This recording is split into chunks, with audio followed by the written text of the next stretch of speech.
Imagine dropping, I don't know, $1,000 on the absolute pinnacle of endurance wearables. Right. So we're talking late 2026, the highly anticipated Garmin Fenix 9. Yeah, the flagship. Exactly. You're expecting this all-in-one tracking powerhouse, right? So you unbox it, you strap it on, and you head out to activate its single most groundbreaking new training metric. The big selling point. The huge one. But the moment you try, you hit a wall. Yeah. Because to actually use the defining endurance feature of your brand new $1,000 watch, you have to spend like another $100 on a completely separate piece of gear just to make it work. Which is, I mean, it sounds like a massive misstep, right, for a premium device. Completely. But that scenario actually represents this profound shift in how these companies are engineering our tech right now. How so? Well, we are basically hitting the absolute physical limits of what a sensor on the top of your wrist can mathematically calculate. Okay, let's unpack this. Because the tension between what a premium watch looks like on the outside and what is actually happening in the data architecture under the hood. The invisible stuff. That is exactly what we are focusing on today. So welcome to the Deep Dive. Glad to be here. Our mission today is to explore the immediate, highly specific future of the Garmin Fenix series. We're looking directly at the roadmap for the Fenix 9 later in 2026. And for you listening, to do this, we are pulling heavily from the deep dive analytical work published by the 5K Runner. Yes, incredible source. You can find their entire breakdown at www.the5runner.com.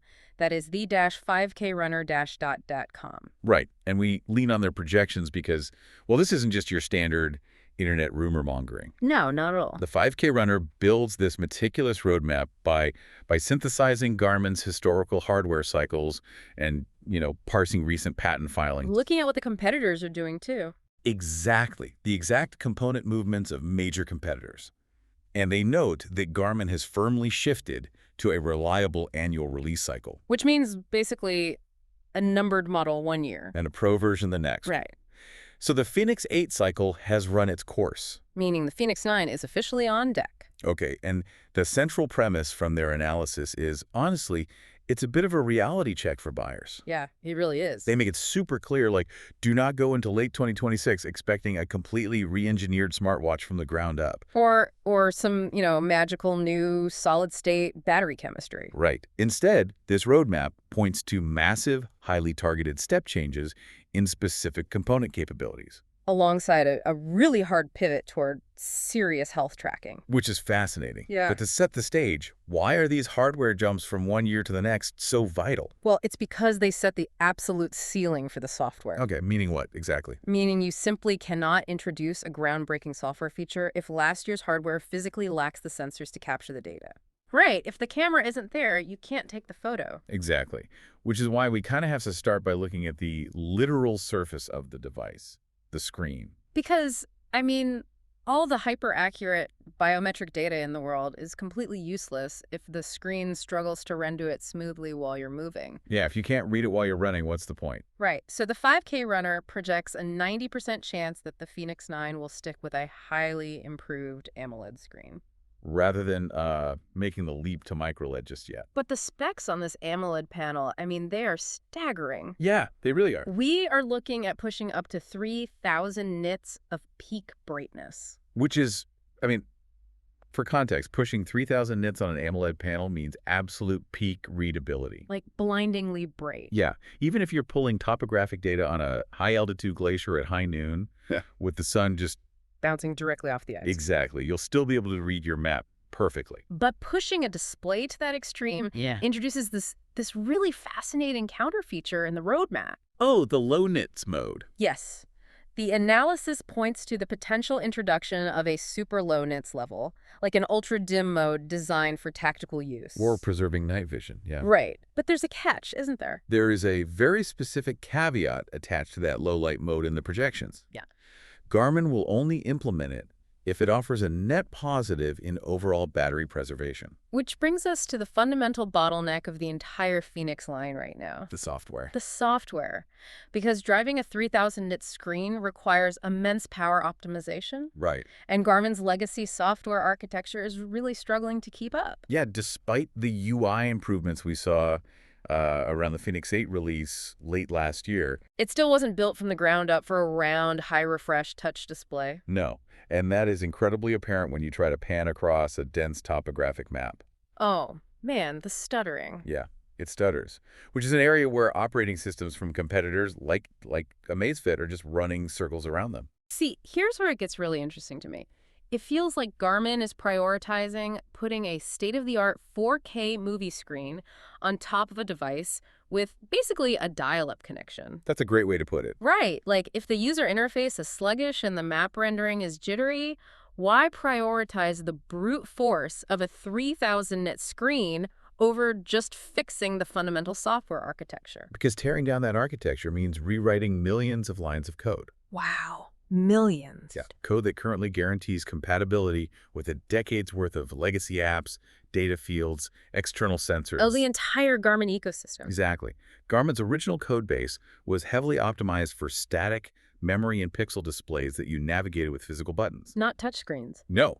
So trying to force that 2015-era architectural philosophy to drive fluid, 60 frames per second touch animations on a round screen. It's like dropping a modern Formula One transmission into a perfectly preserved tractor engine. Exactly. It just doesn't mesh well. But the hardware, that screen, is a highly marketable, instantly verifiable upgrade.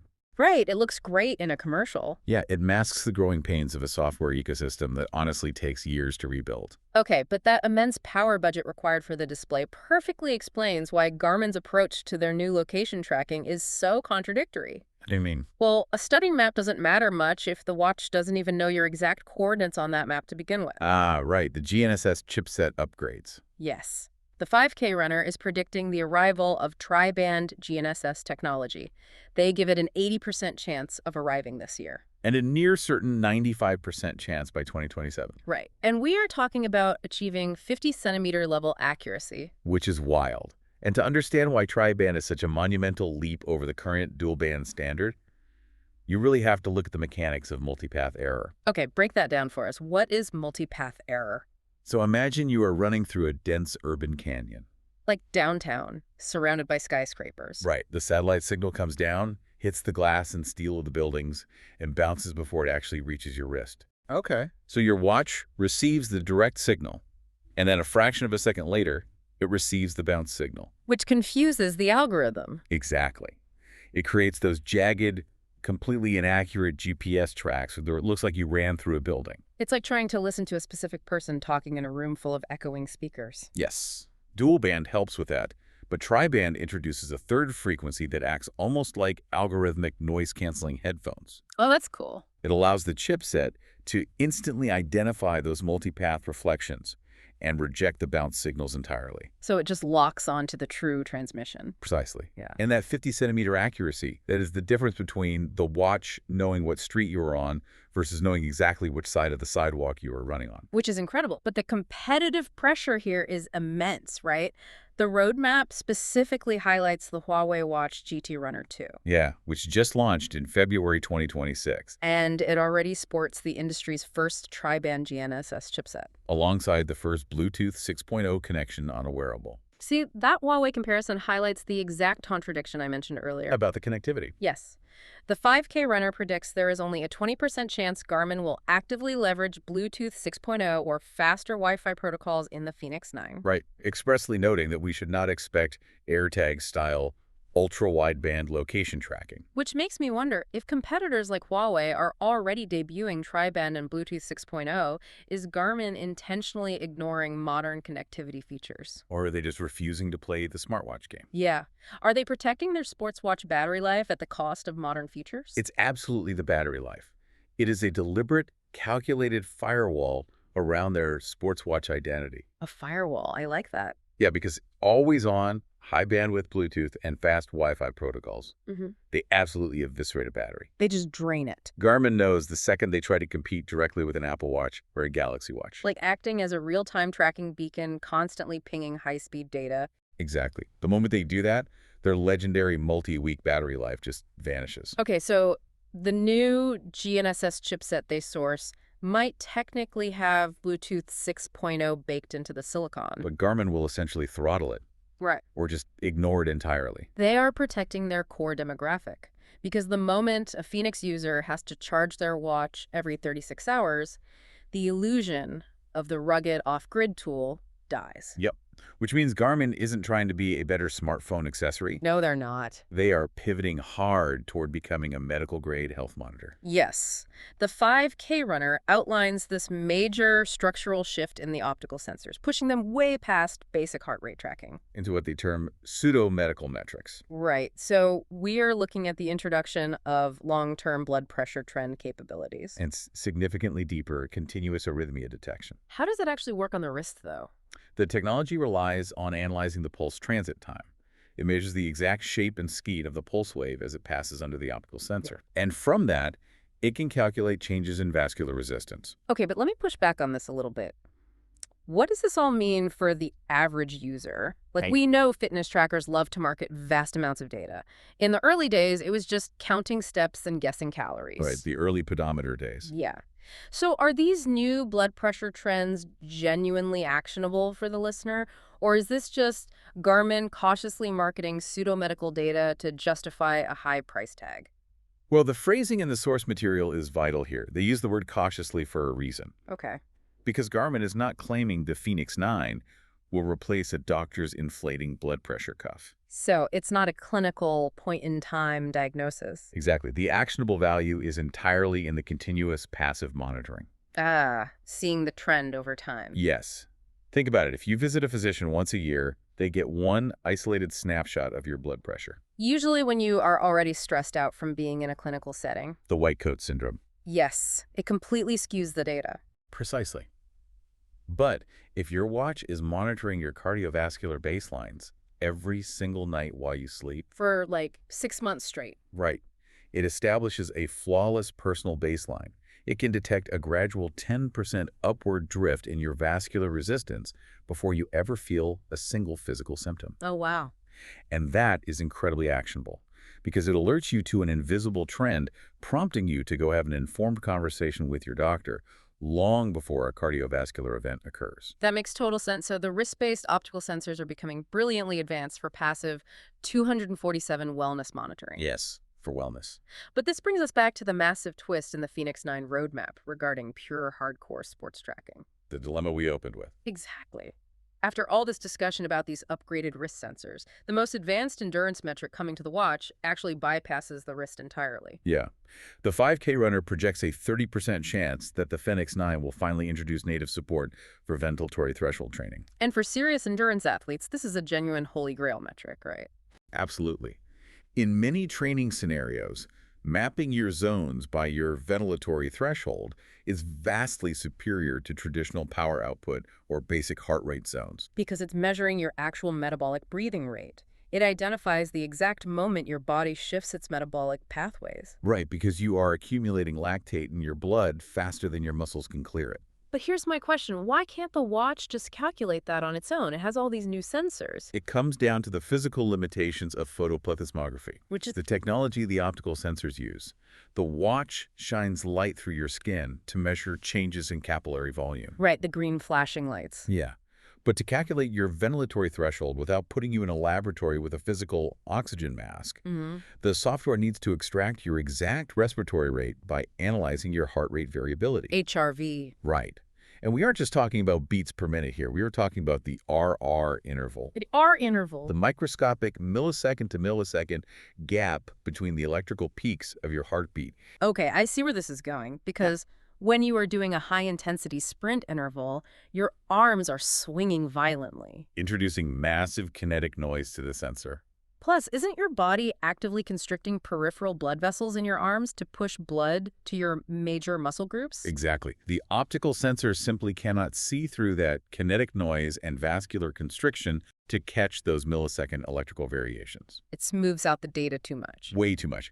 The only way to get the raw electrical voltage required for the ventilatory threshold algorithm is by reading the electrical signals of the heart right at the source, The chest. the chest. The 5K runner specifically points out that this feature will require a specialized chest strap, specifically calling out the Garmin HRM 600 to function.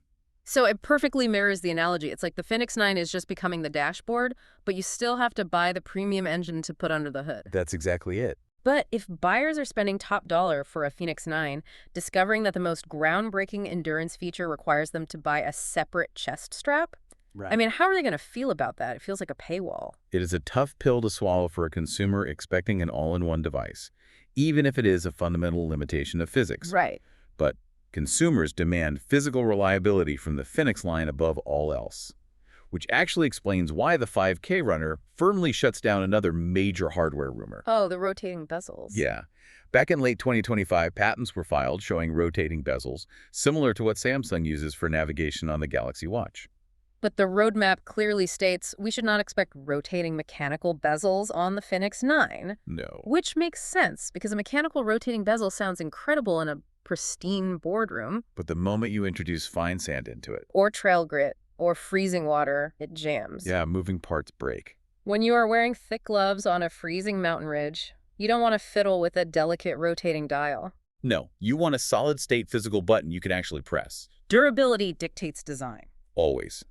Garmin is sticking to their reliable 5-button layout combined with the touchscreen because that architecture survives extreme environments. Okay, so synthesizing this entire roadmap based on the 5K runner's projections, Yeah. we are really looking at a highly targeted evolution rather than a revolution here. Yes, step changes. Buyers should expect a significantly more accurate sports watch armed with tri-band GNSS to filter out multipath errors.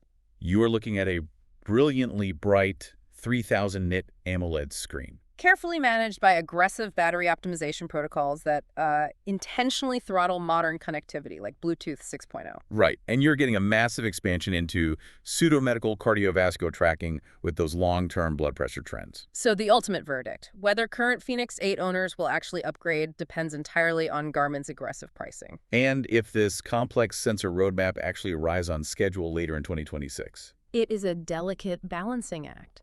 They are pushing brilliant hardware to the absolute limits while trying to navigate the restrictions of human physiology and legacy software. And, this reliance on external chest straps for peak performance, Mm-hmm. it leaves us with a really provocative question about the long-term trajectory of this technology. What's that? If our top-tier flagship sports watches are shifting away from being standalone trackers and are increasingly becoming mere external displays for a network of highly specialized sensors strapped across our chests and bodies, Wow. what does the wearable of the 2030s even look like? Are we rapidly approaching a future where the $1,000 watch itself is actually the least important part of our fitness gear? That reframes the entire way you look at the tech on your wrist today. The exterior might be beautiful, but the true revolution is always happening in the raw data architecture and the hidden wiring under the hood. Couldn't have said it better. Well, thank you for joining us on this deep dive into the upcoming Fenix 9 roadmap. Keep exploring the science behind your training, keep questioning the hardware you rely on, and stay curious.